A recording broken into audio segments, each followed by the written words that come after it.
Good afternoon, ladies and gentlemen of the YouTube modeling community. This is Ron coming to you from Grandpa's Toy Room with a update on my SROG, which is the Small Race of Gentlemen's build, hosted by Paul at Styrene Relics, I believe it is. And I just wanted to give you a little update this week. Mine's coming along quite well. I'm very happy with the way things are being done on it. It's just mocked up here. These parts aren't glued together. Looks like my roll bar is going to fall over as I keep spinning here. So we'll have to be a little bit more careful.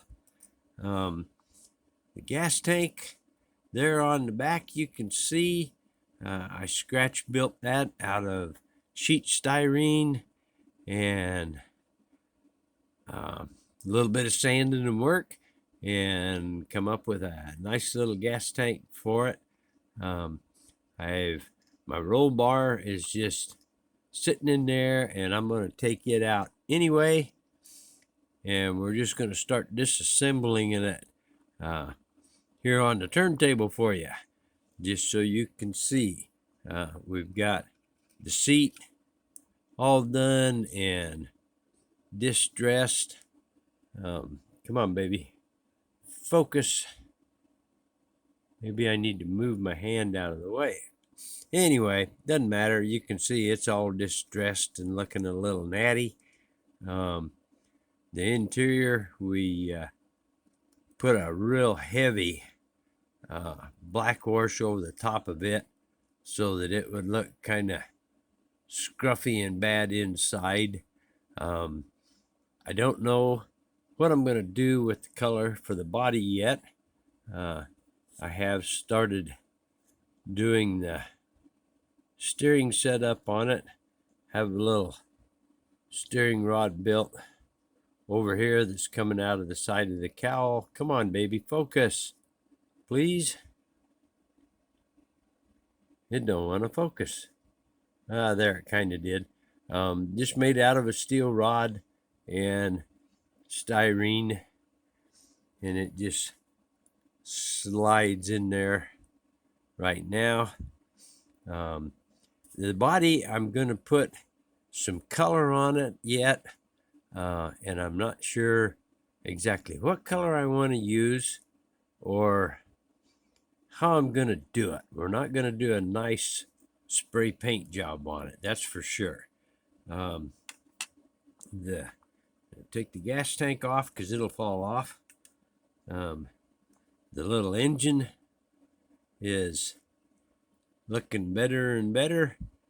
We've got our little two-bladed fan on the front now, and I've still got to do the spark plug wires on it, and then I'll have to do the throttle linkage when I put it up there. The chassis, I still have to put all the rods for the mechanical brakes on it, front and back, and there's a pivot bar that goes in the middle of the Model A frame that pivots for the brake system. I am going to show you something. I'm going to slide this back, and we're going to get another plate full here, and we're going to set this in here. We're going to move a couple of things. There we go. These are two old builds that I did that are kind of on the same design, I guess you would say. The white number 13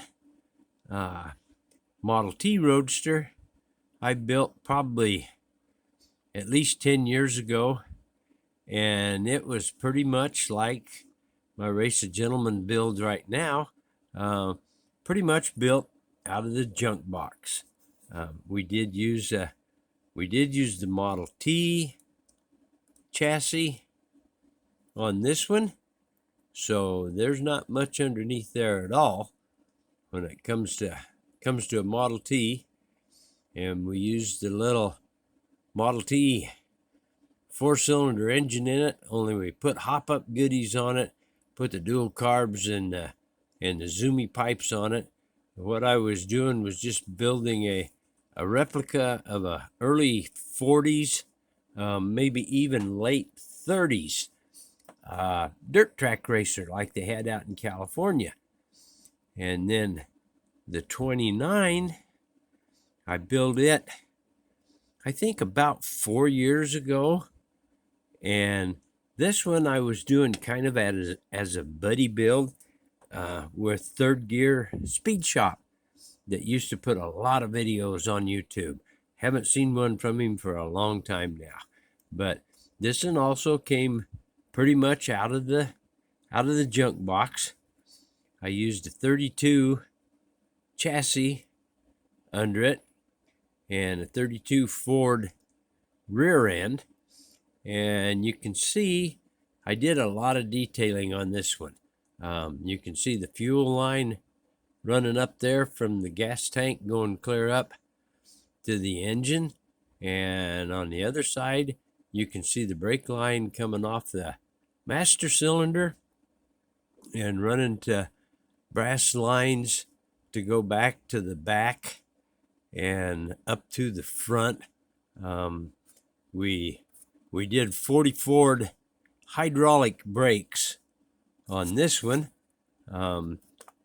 because that's what they did in the day. They took, when 40 Fords first came out with the hydraulic brakes, a lot of the guys converted their old hot rods over to hydraulic brakes. So interior is pretty much scratch built. You can't hardly see them on there, but there are braces and frames built into the body there to simulate the internal parts of the body without any upholstery on it.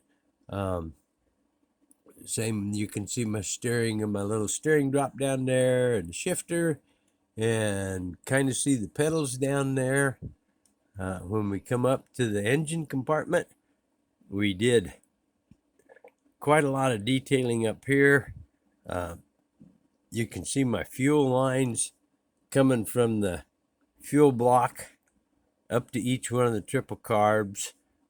We've got the spark plug wiring on it, and on the front end of the car, if we can get around here, you can actually see the rubber hoses coming up for the front hydraulic brakes.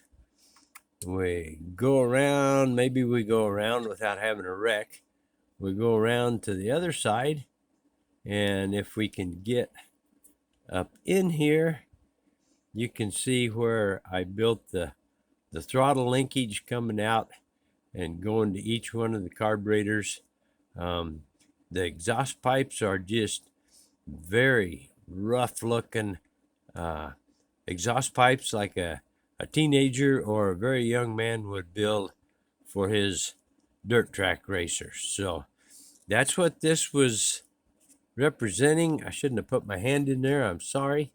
That's what this car and the little white one was representing, were 1930s and 40s era dirt track racers, when the hot rodders first started racing their cars on dirt out in California. And so I just wanted to show these two off. Even though they're old builds, I just thought it might be fun to show them to you. So anyway, enough rambling for today.